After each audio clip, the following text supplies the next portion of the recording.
Where you want to see? What is it for? Okay, the movie camera. Yes. Okay.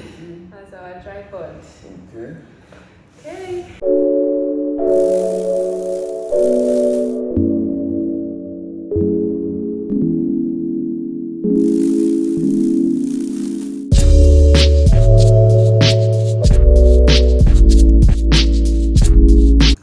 Hello family, welcome back to my channel. If you're new here, welcome. My name is Okocha and I'm a weekly vlogger based in Lagos, Nigeria. In today's video though, I am currently in Port Harcourt because it's Easter, so I'm here with my family. So happy Easter!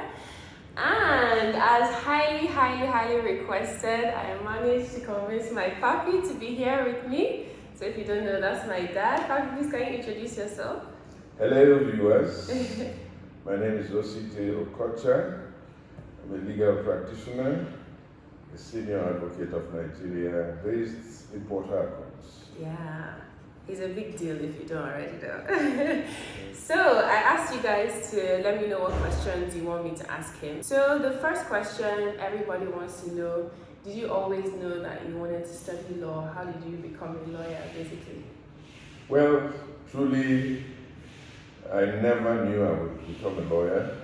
Growing up, everybody wanted to copy what their fathers were, or those, admirable professions. I want to be a pilot, I want to be a policeman, my father was a policeman. But then, during the Nigerian Civil War, I had the opportunity to see lawyers arguing cases in the place where we lived in the city of Omar. But then, it became a spectacle. But later, when I was about to choose a university to go to and the course I would study, I was determined to avoid mathematics.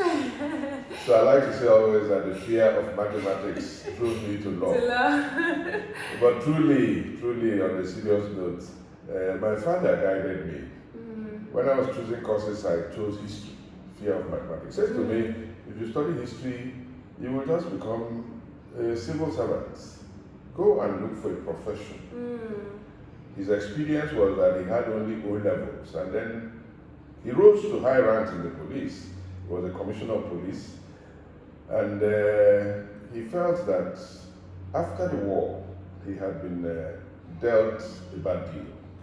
He worked for the police for 28 years.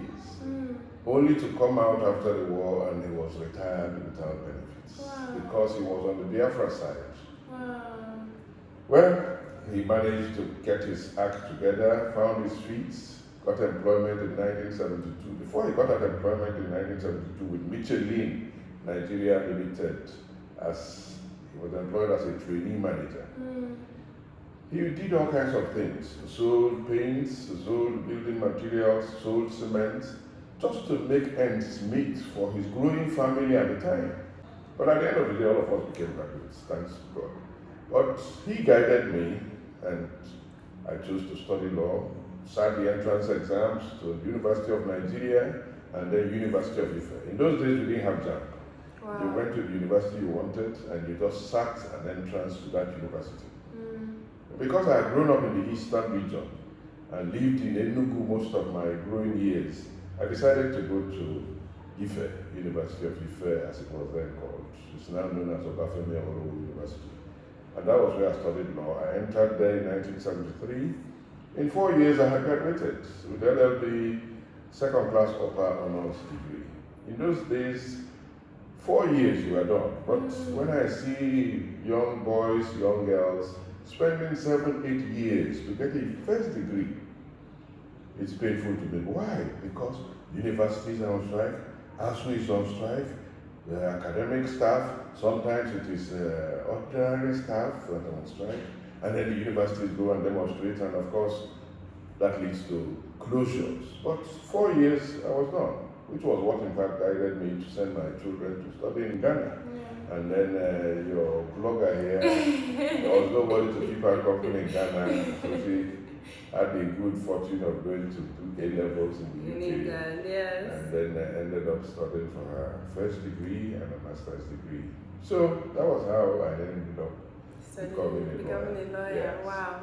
So you just even mentioned something that is related to one of the questions here, because somebody said, what's your opinion on the younger generation and the fact that a lot of us want to japa? Japa basically means leave the country.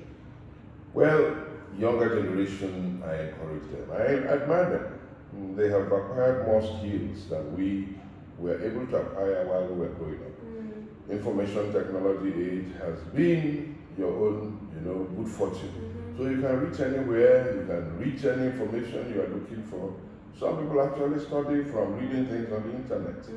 We had to go to regular schools, primary school, secondary school, and all that. And then the first time I saw a television set was about 1962, 63. Wow. Black and white TV sets. But people have access to all kinds of information, so I encourage you. But then you must remember that you come from a country.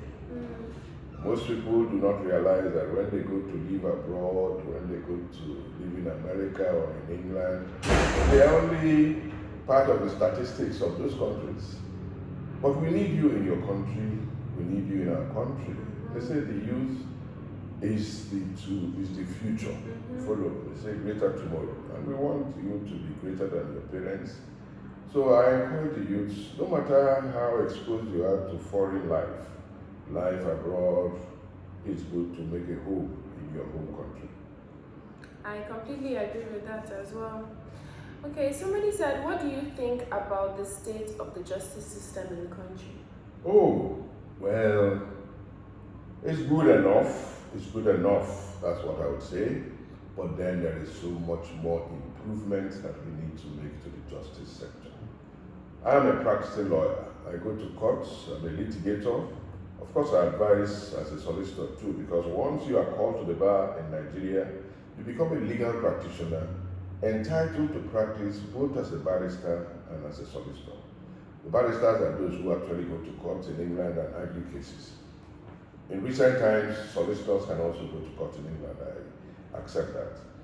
Now, the court system in Nigeria is rather too slow. Too slow. Efficiency is not the word here for us. And some lawyers have made a fortune just by dragging cases on and on and on and never getting to resolution. The average businessman, the average citizen of this country, in any field of endeavor, who has a dispute that cannot be amicably resolved, would want a case taken to court to start and end at the earliest opportunity. So, I feel that we need to introduce more improvements to the judicial sector. Some states have introduced information technology. We have what we call electronic filing of cases now, and what we call RIF-COMIS, this River State Information System. The Supreme Court has also introduced it, and the plan is that this should be introduced throughout all the courts in Nigeria. The hope being that it will quicken the pace of justice. I do hope that that hope is realized, but even with what we have now, RIF-COMIS and all that, the pace of justice is still slow. So on that note, in fact, a lot of people want to know, what do you think about the fact that I am not practicing law? And I think it's something that you tend to just see generally. A lot of lawyers are going into law school, getting their qualification, and they're not practicing, and it's because, most of us are not satisfied with the way the justice system is operating. So we're like, I beg, before they frustrate me, let me do something else. So what do you think about that? Well, let me correct you. Do you really think you are not practicing law? You are working in a company and you do opinions for them, you do promos for them. Yes. You are using the background you have as a trained lawyer. I always say this. You follow, and yes. I tell people, we don't all have to be in courts. And most of that, I think you were just telling me about the new job you were offered in a property company. Yes. You can work, the training which you get as a lawyer gives you so much versatility that you can go into any sphere of human endeavor. And being a lawyer does not necessarily mean being a trial lawyer, a litigator. I have friends who are lawyers who have never gone to court to argue cases. They prefer to work in the office. They call themselves solicitors' firms. They call themselves business lawyers. And the areas of practice are now widening. Telecommunications law, property law, commercial law, some do corporate Human law. rights law. I'm a Human human rights rights law. advocate for the rest of my life. Human rights, of course, ultimately, as a human rights advocate, you will end up in courts because that is where you enforce the fundamental rights guaranteed in the Constitution. So do not be discouraged, my dear colleagues. I have been asked this question many times with the number of lawyers being produced from the Nigerian Law School, being produced by the universities that even cannot all get into the Nigerian Law School to read for the bar finals. I told people, the number of lawyers in New York State alone are much more than all the lawyers in Nigeria. Wow. New York State alone. And you know they have mega law firms, the Clifford Chances, Overys, and so on and so forth, and they employ up to 500 and something lawyers. Some of them have offices in major cities of the world. So, law is a course that can take you into any field of endeavor. Business, politics, administration, and so on and so forth. So, we do not have more lawyers than we need. All I'm saying is that there are other areas of human endeavor that you can earn, good money and maintain yourself and live a good life. You don't all have to be legal practitioners in pure, what I would say, litigation practice. So do not be discouraged. Very true. I'm happy that, my dad has the, should I call it foresight, to understand that your skills are transferable. Because you've gone to law school doesn't mean that you need to be stuck in the box of litigation. There are so many other things you can do with your law degree and with your legal knowledge. So Very correct. yeah. Very correct. Okay, somebody said, what would you tell your 23-year-old self? My 23-year-old self. When I was 23, I was an undergraduate at the University of Ife. I got into Ife when I was age 20. Oh, wow. Well, at that time, I was focused on my studies. I also engaged in extracurricular activities. I joined what was one of the premier social clubs in the university, the Alpha Club. Ooh. I did sports. I was a star athlete. I even captained the track and field team. Wow. So, in the university, I generally got involved in university life. Everything that was being done, I joined the Pan Wine Drinkers Club just to have fun. You follow?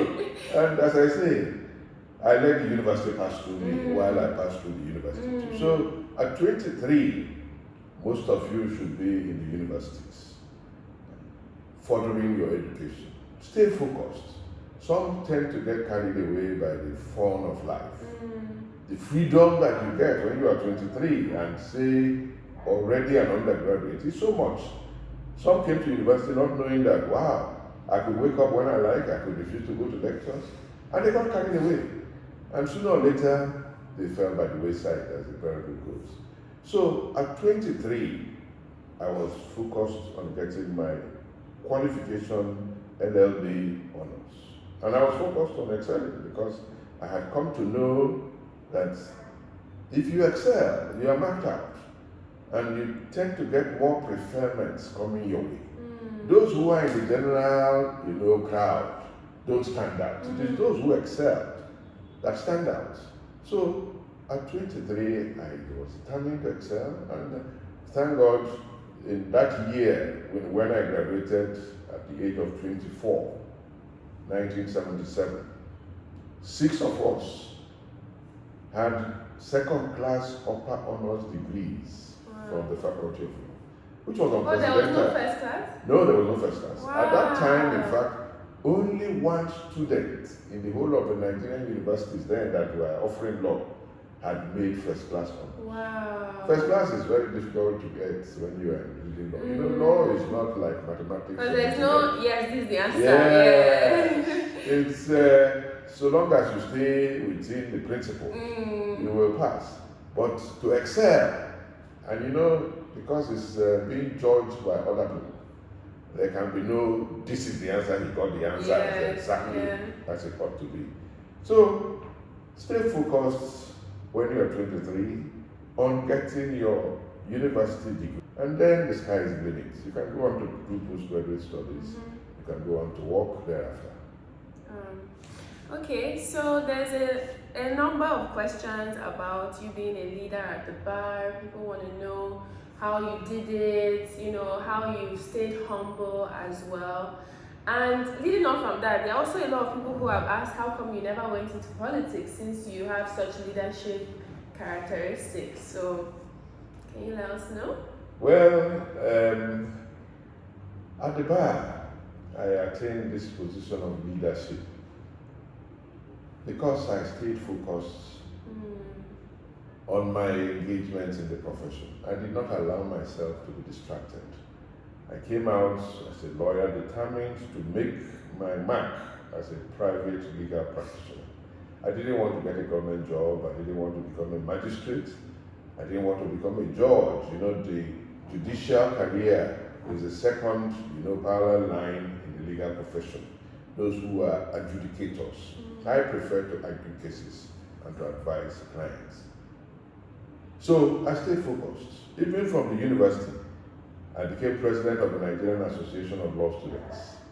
I became vice president of West African Association of Law Students. So I had already focused my mind that I would make a career from being a lawyer.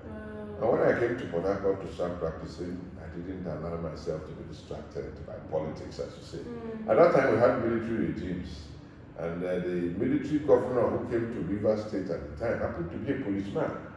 And he had this close relationship with my father, who was also his senior colleague in the police before my father left. And they wanted me to be a commissioner. Indeed, they submitted my CV while I was on vacation. But my father told them, don't bother. My son will stay in the legal profession. And the only time I agreed to go and serve on cabinets was when I was appointed Attorney General. I was offered the position of Attorney General and Commissioner of Justice, which, as you all know, still focused on the legal. And then thereafter, I was active in the Bar Association, the Association of All Lawyers in Nigeria, became Secretary in Port Harcourt of the Port Harcourt branch, became Chairman of the Port Harcourt branch, and ultimately in the year 2000, I became the President of the Nigerian Bar Association. They call me the Millennium President up to this day. And every other thing I've done focused on the legal profession. I served on the Federal Judicial Service Commission, served on the National Judicial Council, served as chairman of the Council of Legal Education, and just this year I demitted office as chairman of the Body of Benchers, the highest body of eminence in the legal profession. So this is what focus on my engagements, has brought to me this prominence.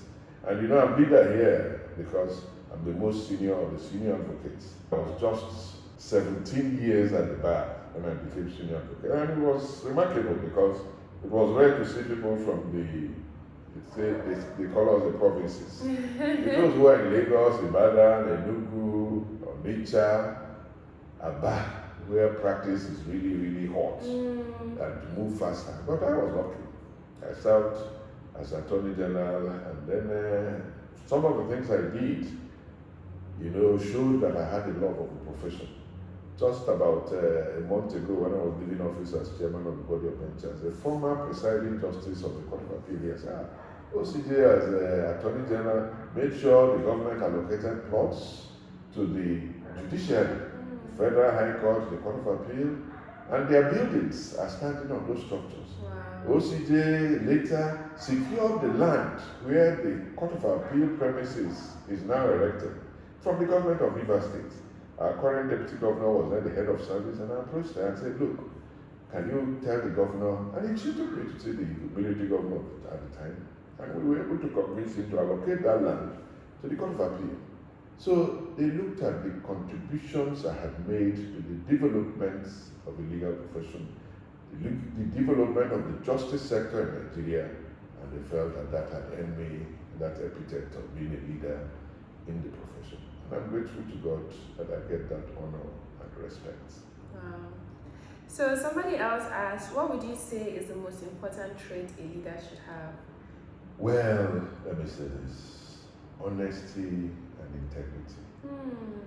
And you know, if you are honest, people will repose trust and confidence in you. If you have integrity, people will also believe that they can trust you, they can rely on you, they can depend on you. Of course, there are the other traits of human nature that people should recognize. That is what we call humility. So you were saying honesty, integrity, and humility.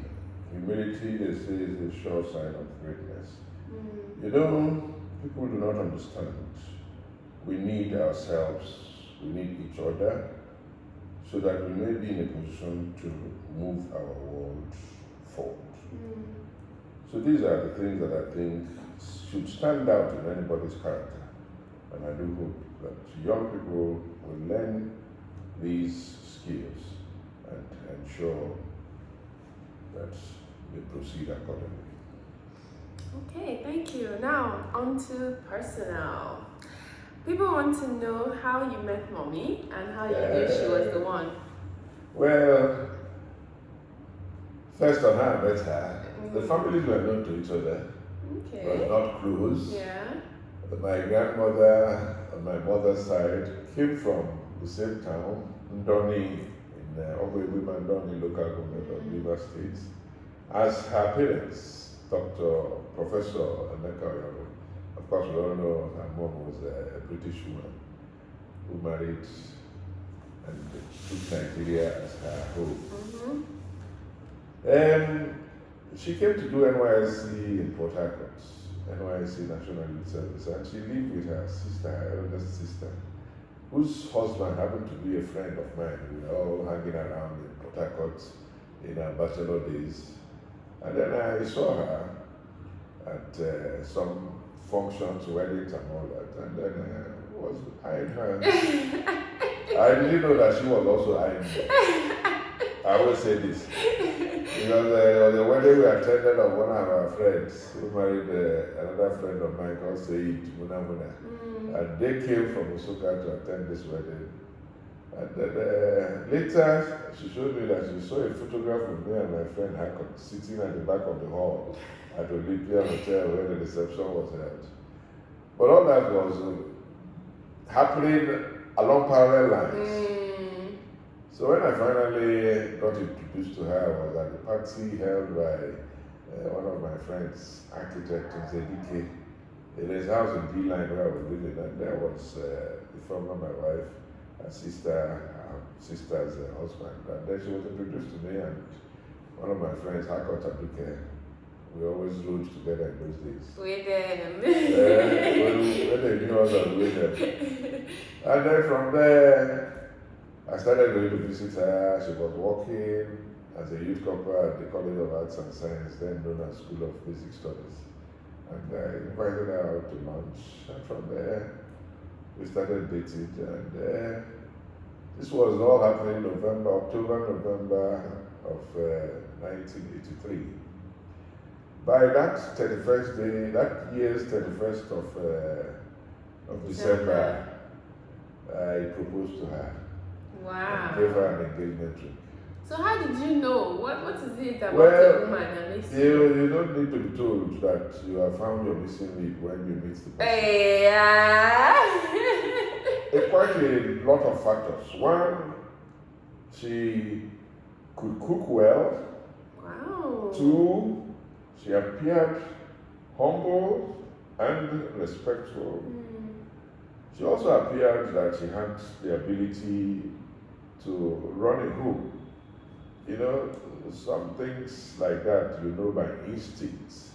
And then you have to also remember that the background that she came from showed a stable home. Her mom and dad had stuck together from when they met, got married in England and came back to Nigeria, and still were sticking together at the time when I met my wife, who was the fourth of 6 daughters.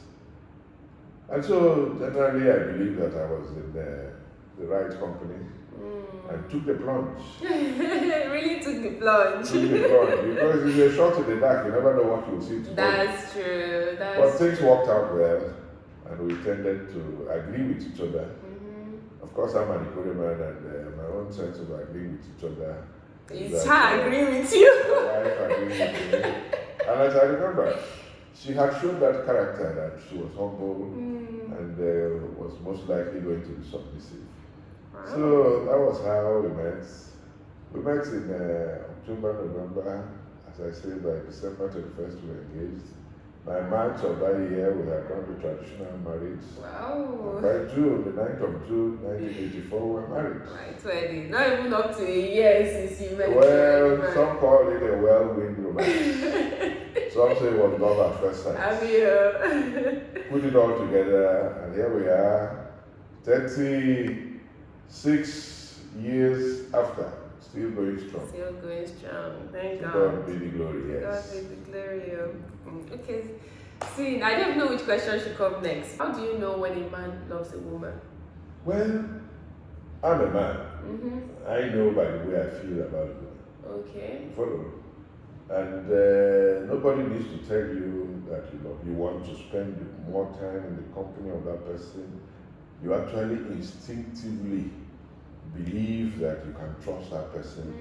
Follow. And then generally, friendship, that ability to confide in each other begins to manifest itself. So that's when you know you love a woman. It's not the kind of love that is, as they say, the infatuation kind of thing that clouds your sense of judgment. You are carried away. Yes. That happens to people who don't really know what love is. I love you, I love you, I love you. It's not that way. It's a combination of a lot of, blending of human characters. Her spirit and her soul agree with your own spirit and your own soul. That's beautiful. Okay, somebody else, in fact, different people ask, how would you feel about your daughter marrying from a different tribe and from a different race? Let me say this. I have come to appreciate that humanity is common for all of us. And this, my belief, was strengthened by the attitude of my late father-in-law. God bless his soul. The late Professor Chukwuemeka. I didn't meet him. This man had an open mind. He had 6 daughters. The first one married an Igbo man from Okigwe. The second one, who got married first in their family, married an Idoma man from Benue State. The third one married an Ijaw man from Bayelsa State. The fourth one, and I celebrated the 4th marriage with my wife and the family, got married to me, an Ikore man from Rivers State. The 5th one got married first to a Yoruba man from Oyo State. And the 6th married a Lebanese man. They now live in Dubai. So the attitude of my father-in-law was that, look, love is what should regulate who you marry and determine your choice of that person you want to marry. So long as there's love between you. Look at her mother, came from England, married a Nigerian man, and lived and made her life in Nigeria. And he gave this thing to his daughter, say, look, once you marry, you are married. You are not coming back. So, are you sure you love the man? Are you sure you love the woman? Are you ready to spend the rest of your life with that man or woman? So, cultural backgrounds can always be managed. Some people prefer, my wife should come from my village. But it doesn't work out that way, because you may never find any man or woman from a village that you love.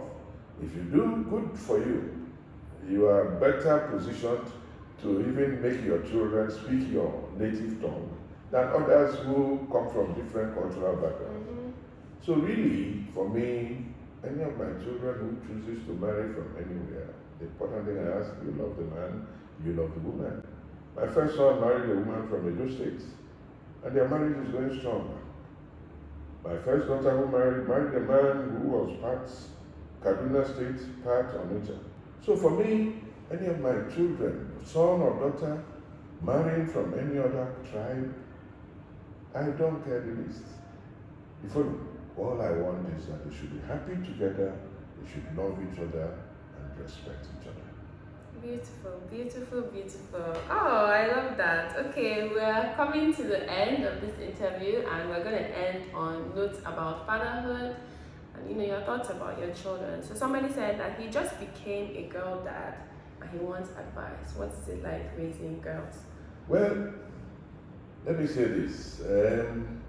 I was fortunate that I had a wife. I have a wife who is hands-on. She took time and dedicated the time to the children. Because of my profession, which is law, we work long hours. Today we're in Port Harcourt, tomorrow we're in Okocha, the day after we're in Abuja. We also travel a lot. I took that conscious decision with my wife when we were a young couple that I would prefer that she doesn't work.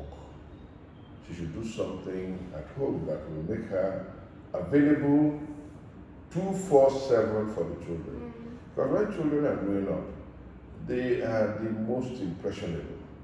And how they are raised is very important for the molding of their character. If you leave them to houseboys and housegirls, you can never be sure how they'll turn out. So I was lucky. Now, for me, a girl child is the same as a boy child. Some people do not understand. Looking again at my wife's background, 6 daughters, they all ended up as graduates. Some became doctors, some became lawyers. So whatever a girl child, a man child can do, a girl child can do. So raising a girl child is also the same as raising a male child. Of course, at some point, this feeling that, oh, girls should do girlish things, boys should do boyish things, it comes into play. The boys will go out to play football. Now the women are playing football up to professional levels. The boys will say, oh, they should not go into the kitchen. My sons can cook better than myself. And that's one regret I have, because I was pampered that growing up as a young man. I had 6 sisters who were always sending me food. I had a mother who was still very active and sending me food. I had a houseboy. My father went and brought a houseboy to be my cook for me. And he said he used to see the guy at some hotel where he used to have lunch near his place of work. So, raising a girl child demands the same, focus as raising a man child. And it should not deter you. At some points, there are issues that for some of us who feel particularly that these are girlish and female issues, their mother should discuss with them. Girls at some point begin to have periods. I've never had a period, so I don't know what it looks like. I don't know what it feels like. So those are things that they can discuss with their mother. But as I said, my wife was handsome. Even the things that are boys' things, I discuss some with my sons, and I know they discuss more with their mother. Because I believe that because of that time she spent with them growing up, they bonded more with her and were able to confide in her more than they could confide in me. So my dear friend, raising a girl child demands your full focus and attention. Always be there for that child. And for that child, as I say, girl child, man child, doesn't make a difference. So that the children feel that, yes, they have the support of the parents, both parents. I know that somewhere along the line, separations, divorce, death, or whatever can cause a cleavage, but always be focused 100% on the raising of your children. Love that. Okay, so somebody else asked, what do you think about feminism? Well, feminism is a good, position. But some get, confused into thinking that feminism should be the higher pitch of women's liberation. The men are not in any serious competition with the women in the developed world. But for us in the underdeveloped world, particularly in our native and cultural societies, there is this feeling that emerged from the olden days that the girl child, feminine children were not as valuable as male children. So they tended to, relegate the girl child to the background. and restricted them to domestic duties, which is not good, because it's important that we realize that both male children and female children can become great citizens. There are women presidents in the world, women prime ministers. Now, women's liberation came about because at some point some women decided to now begin to picket, carry the placard and say, no, you cannot keep discriminating against women. In every modern constitution, it is there that you cannot discriminate against anybody because of the circumstances of their birth. But as I say, it has become prominent because most of our societies are still culturally backward. They should realize that what the man can do, the woman can also do. Even in developed countries, I hear this debate about the pay they give to women working in the same environment with men, the pay they give to women playing the same sports. Look at people like Serena Williams, and I'm happy that the World Tennis Association has now agreed that the pay, the rewards to both male and female tennis players should be equalized. So I think that it's a good thing.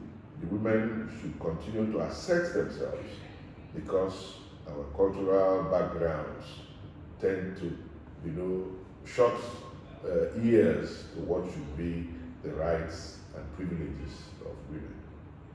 I always say that you're the one that made me a feminist anyways, because you always made sure that I was empowered, that I spoke up, and that... Sorry, we have a little break in transmission.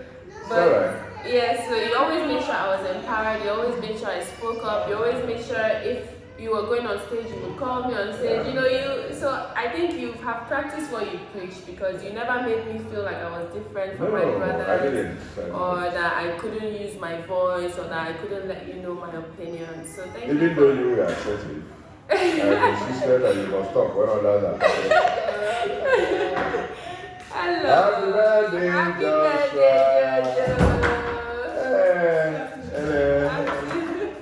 Josh is Josh. Yes. What are you drinking? Let me see. Is that Singleton? Yeah, Singleton. That's cheap. I don't have money now. I'm not like senior cashman. Let me tell you about that article and how they have exposed how much it's really worth. Oh, I didn't tell you. They put up one article of you. Your net worth. Oh, that they have 112 billion. Which was $80 million. That's your mom showed it to me. I don't know. What do you have to say about that on camera? Well, let me say that I'm not a poor man. As Actor Zeribe, one famous Nigerian, said once, that he can feed himself, feed his wife, feed his children, and feed his dog. I can feed myself, feed my wife, feed my children, and also feed my dog. Yes, Omar, we're making a video. This is my first grandson. Come on. Come and show your face in the picture. Come! Balloon! Come and show the camera the balloon. Come inside. Come this way, Omar. This is King Omar. Yes, sir. This is King Omar, my #1 grandson. All the balloons. This is how many balloons? 1, 2, 3. 3 balloons. Good job. Thank you, Omar. What is this? They put the bouncing castle outside, so go and wear your Go and shoes. check. Okay. Go and wear your shoes. Last question. The party is about to start. Yeah. Okay, Papi. Final question. What would you say is your favorite feature of mine and one thing you think I need to improve on? Well, my favorite feature of Akubeze is her independence. She thinks for herself, and she stands out as somebody who can look after herself. I have no fears about her. When she was growing up, she and I had this thing about to call me wherever you are going. Yeah, promise you call me. And I have this thing about telling her I trust you. Yes. I will continue to trust you because, children should be very careful. The little mistakes they make can bring disgrace to their families. But happily for me, Akubeze has given me that confidence that she will manage herself and manage herself well. The other thing about her that needs to be improved is sometimes she seems too laid back. Sleeps longer than she should. You should remember that she's a professional. I know that sleep is a necessary element of well-being, but every professional should take life a bit more seriously. And I hope she can, and not sleep all the day when there are many things to do. She's not a blogger. She can spend more time blogging than she spends sleeping. Exactly. But that's a joke. I think that Okocha has done well, and I really have no serious complaints. I really do not see anything here that I think she should, improve this, improve that. So keep it up, my dear daughter. Thank you. I trust you. I still trust you. Thank you, Of Papi. course, I love you. I love you. Thank you. Hey, please subscribe if you enjoyed this video. I will see you in the next one. Woo! My walk and my talk been different. My style and my thoughts been different. I got